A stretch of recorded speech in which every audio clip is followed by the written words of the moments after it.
Joining me now is Laura Carlsen. She's director of the Americas Policy Program at the Center for International Policy. Laura, talk to us about the significance of these talks, because in June, as you know, there was the Summit of the Americas in Los Angeles. Biden, of course, was there.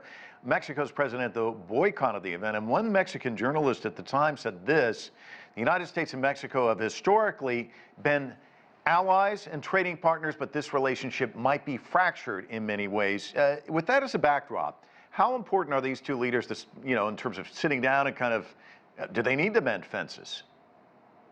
They're trying to show that the relationship is solid after the friction of López Obrador boycotting the Summit of the Americas, and a number of comments and differences of opinion over especially the presidency when Joe Biden and Andrés Manuel López Obrador have coincided in the presidency.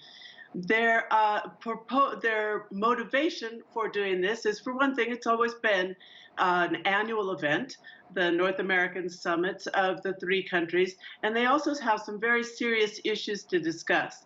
The three that were mentioned, security, immigration, and trade, are very important. They're probably top of the agenda. They also want to discuss diversity, equity, and climate change to try to reach some agreements. It's typical that these meetings, they're not really hard agreements reached or very specific plans. There's a show of goodwill.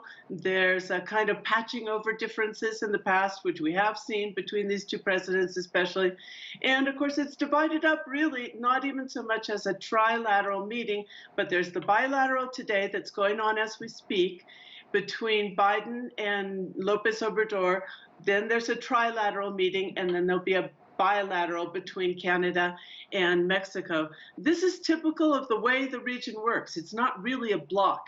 It's really a set of relationships, a set of interests that are in constant negotiation.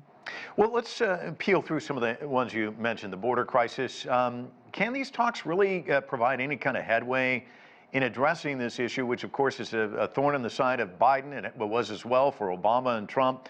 It's a major problem. Of course it is, and the way that it's set up right now, they will not provide any headway, because Biden has decided to take a tack of border enforcement, interpreting immigration as a threat to national security. He's maintained and even strengthened some of the Trump-era anti-immigration measures, and the U.S. government, from Trump to Biden, has obliged the Mexican government to take the same strategy. This means a constant violation of the rights of immigrants coming up from Central America, and now from the four countries that have recently made headlines, which is Haiti, Nicaragua, Venezuela, and Cuba, where Biden has announced that he will allow 30,000 visas for people who process their asylum requests beforehand and will expel everyone else. This means that Mexico is accepting those people who are being returned, not even to their own country, but to Mexico.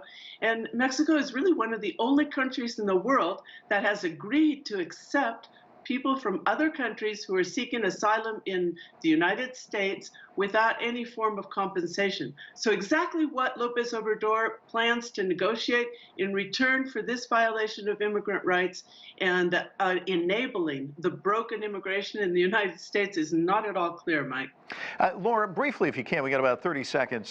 Talk about economic integration, because Alistair talked about that, the North America Free Trade Agreement, which Trump didn't like, wanted to change. Now it seems like AMLO's not crazy about it. We're going to see any headway there?